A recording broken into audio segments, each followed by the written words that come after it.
오늘 하나님께서 주신 말씀은 이사야 10장 5절에서 11절 말씀입니다. 이사야 10장 5절에서 11절 말씀입니다. 제가 봉독해 드리겠습니다. 아수르 사람은 화 있을진저 그는 내 진노의 막대기요 그 손의 몽둥이는 내 분노라. 내가 그를 보내어 경건하지 아니한 나라를 치게 하며 내가 그에게 명령하여 나를 노하게 한 백성을 쳐서 탈취하며 노력하게 하며 또 그들을 길거리에 진흙같이 짓밟게 하려 하거니와 그의 뜻은 이같지 아니하며 그의 마음의 생각도 이같지 아니하고 다만 그의 마음은 허다한 나라를 파괴하며 멸절하려 하는도다. 그가 이르기를 내 고관들은 다 왕들이 아니냐. 갈로는 갈그미스와 같지 아니하며 하맛은 아르밧과 같지 아니하며 사마리아는 다메섹과 같지 아니하냐. 내 손이 이미 우상을 섬기는 나라들에 미쳤나니 그들이 조각한 신상들이 예루살렘과 사마리아의 신상들보다 뛰어났느니라. 내가 사마리아와 그의 우상들에게 한 같이 예루살렘과 그의 우상들에게 행하지 못하겠느냐 하는도다. 아멘. 오늘 본문은 아수르에 대한 심판의 메시지입니다. 아수르가 왜 하나님의 심판을 받게 되는지, 하나님께서는 이 아수르를 막대기로 쓰시고 또 아수르를 통해서 하나님의 백성일지라도 징계의 수단으로 사용하시겠다라고 말씀해 주셨어요. 그런데 그들이 무엇을 착각하고 있다라는 것을 오늘 말씀해 주고 계셔요. 오늘 바로 본문이 그들이 지금 승승장구하고 있는 이런 내용들을 교만하게 이용하고 있는지를 말씀해 주고 계시는데요. 하나님은 아수르를 향한 분명한 목적이 있었어요. 아수르를 향한 하나님의 뜻이 있단 말이죠. 5절 말씀 한번 보겠습니다. 5절 다 같이 읽겠습니다. 시작. 아수르 사람은 화 있을진저 그는 내 진노의 막대기요 내 손의 몽둥이는 내 분노라. 아수르는 하나님이 진노의 막대기로 전쟁에서 승리하고 또 아수르를 통해서 하나님의 징계의 수단으로 분노의 수단으로 그렇게 사용하신다고 말씀해 주시는데, 아수르는 이 징계의 수단으로 사용하는 것인데도 불구하고 그들은 우상적인 요소 또 능력에 그들의 전쟁의 승리의 이유가 있다라고 착각을 하고 있는 거예요. 그들이 믿고 있는 우상이 힘이 있고 또 그들이 가지고 있는 능력이 월등해서 자기들이 이렇게 승리할 수 있다라고 착각하는 것이죠. 이 세상에서 이 당시에 이 세상은 전쟁에서 이기면 자기들이 믿고 있는 신이 이겼다라고 생각을 하던 시기였습니다.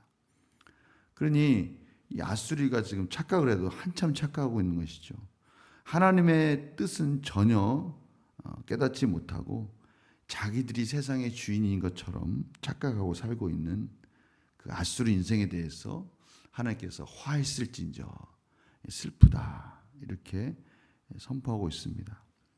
7절에 하나님의 뜻과 상반된 그들의 모습을 볼 수가 있습니다. 7절 읽어봅시다. 시작.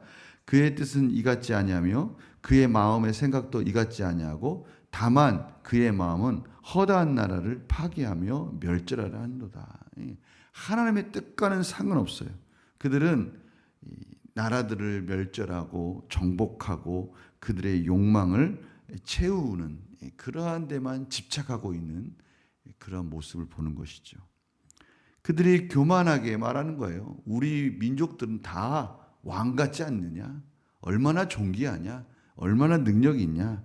이렇게 교만하게 참으로 하나님 두려워하지 못하는, 하나님을 경외하지 못하는 그런 우둔한 상태에 빠져 있다라는 것을 알 수가 있습니다. 하나님을 자신들이 섬기는 우상들과 같이 생각하는 거예요. 우리가 지금까지 이렇게 많은 도시들을 정복했는데 그 도시들을 정복하면서 그 도시들의 우상들도 우리가 이렇게 파괴했는데 저 사마리아의 우상도 우리가 파괴하지 않았느냐. 그런데 여기 있는 이 예루살렘 우상이라고 파괴 못할 게 뭐가 있느냐. 그러니까 우상이라 생각하는 우상. 하나님도 각 나라에 있는 우상들 중에 하나라 생각하는 거예요. 그러니까 사마리아의 우상도 파괴했다. 이 말은 우리가 각 나라를 정복하면서 그 사마리아가 무서워하는 나라들, 아람에 있는 또 다메섹에 여러 가지 우상들을 우리가 이기면서 왔는데 이제 예루살렘 우상도 우리가 이길 수 있다. 다시 말하면 예루살렘이 믿는 하나님도 우리가 이길 수 있다라고 그렇게 말하는 겁니다. 참 어리석은 모습인 거죠. 하나님에 대해서 전혀 알지 못하고 하나님이 역사의 주관자라는데 사실에 대해서 전혀 인식하지 못하는, 그저 자신의 뜻과 자신의 욕망만 채우면서 사는 그러한 아수르의 모습을 저희들이 보게 됩니다. 오늘 말씀에서 참 이 세상에서 가장 불쌍한 사람이 누군가라는 것을 저희들이 분명히 깨닫게 됩니다. 이 세상에서 살 때 가장 불쌍한 사람이 누군가.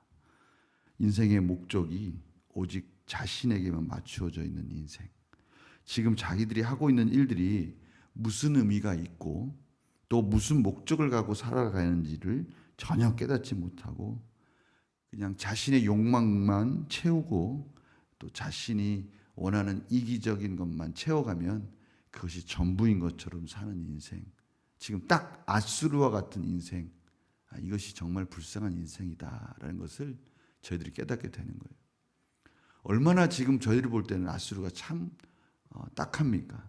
하나님께서는 지금 아수르를 잠깐 징계의 막대기로 사용하고 있는데 아수르는 전혀 그것과 상관없이 그저 자신들이 잘나서 이렇게 잘 살고 있다라고 착각하고 있는 모습이죠. 주님이 가룟 유다를 향해서 이렇게 말씀하십니다. 참 이 말씀이 저희들에게 지금 이 아수르를 향한 말씀하고 너무나 아수르에 대한 하나님의 정확한 지적과 똑같습니다. 가룟 유다에게 이렇게 말씀하시죠. 마태복음 26장 20절 24절에 보면 이렇게 말씀하십니다. 예수께서 12제자와 함께 앉으셨더니 그들이 먹을 때 이르시되 내가 진실로 너희를 이르노니 너희 중에 한 사람이 나를 팔리라 하시니 그들이 몹시 근심하며 각각 여짜오되 주여 나는 아니지요. 대답하여 이르시되 나와 함께 그릇에 손을 넣는 그가 나를 팔리라. 지금 이 말씀의 이 예수님의 속뜻은 무엇입니까? 지금 내가 그 그릇에 손을 넣을 때 나와 같이 그릇에 노는 자가 나를 팔리라라는 말씀 속에 우리가 인생을 사는 게 아니야. 우리가 인생을 사는 것 같지만 우리의 인생을 주관하시는 분이 계셔. 근데 그 주관하는 분을 우리가 경외하면서 그분의 뜻이 무엇인가를 깨달아야 되고 지금 나를 팔려고 하는 이 가룟 유다에 대해서 경고하시는 거예요. 너가 지금 나를 팔려고 하는 거지 라고 경고하는 거죠. 그렇습니다. 이렇게 말씀하시는 거예요. 인자는 하나님의 아들 예수 그리스도는 자기에 대해 기록한 대로 가거니와 인자를 파는 그 사람에게는 화가 있으리로다. 그 사람은 차라리 태어나지 아니하였더라면 제게 좋을 뻔하였느니라. 예수님은 하나님의 뜻 가운데 하나님의 분명한 목적을 가지고 하나님의 구원을 향해서 순종하면서 가고 있으니 예수님의 인생에 있어서는 고난을 받든 핍박을 받든 여러 가지 상황 속에 처하든 참 그것은 하나님의 은혜 가운데 복된 인생이 되는 거예요. 그런데 가룟 유다는 그렇지 못하다는 것이죠. 사도행전 1장 18절에 보면 가룟 유다가 자살하는 장면을 이렇게 표현하지 않습니까? 이 사람이 불의의 삭스로 밭을 사고 후에 몸이 곤두박질하여 배가 터져 창자가 다 흘러나온지라.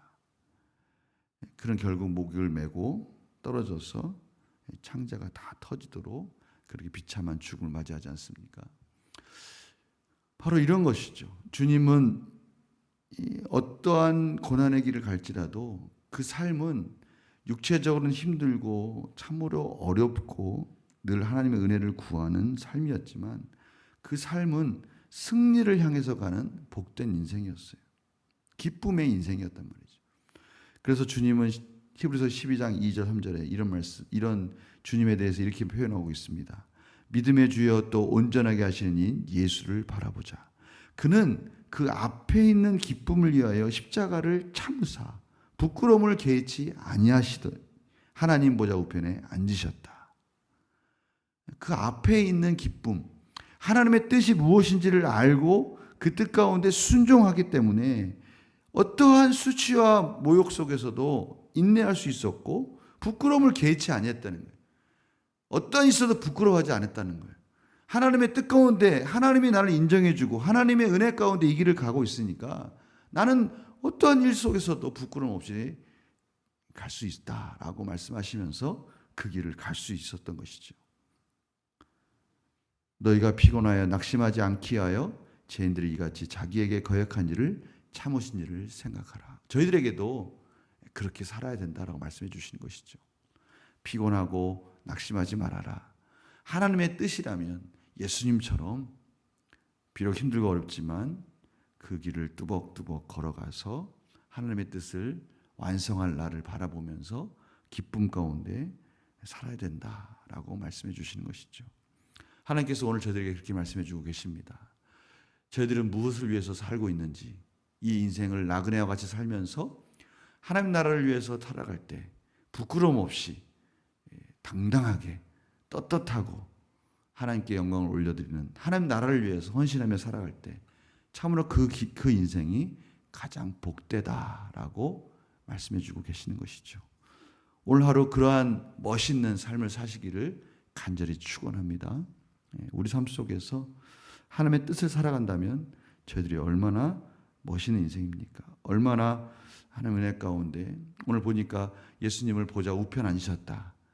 가장 영화로운 자리에 예수님을 앉히셨듯이 이제 저희들의 인생을 하루하루 살아갈 때 하나님의 뜻 가운데 살아갈 때 저희들 삶 속에서 동행해 주시면서 저희들 삶 속에서 하나님의 뜻을 이뤄 가시면서 저희들을 기쁨 가운데 인도하시면서 우리의 마음속에 흡족함과 참으로 행복한 삶을 허락해 주시면서 마지막 때에 저희들이 어떻게 예수님과 만나서 하나님 앞에 서야 될지를 보여주시면서 저희들을 인도해 주실 것입니다.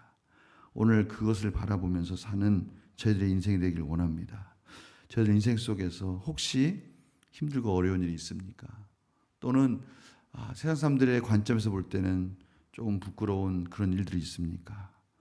오늘 말씀처럼 아수르와 같이 그렇게 어리석은 인생이 아니고 하나님께 붙들 인생이라는 사실을 다시 한번 깨달으면서 오늘도 하나님의 말씀에 순종하면서 하나님이 기억할 수 있는 하나님이 인정하시는 그런 복된 하루 속에서 하나님께 영광 돌리는 행복한 하루가 되시기를 간절히 축원합니다.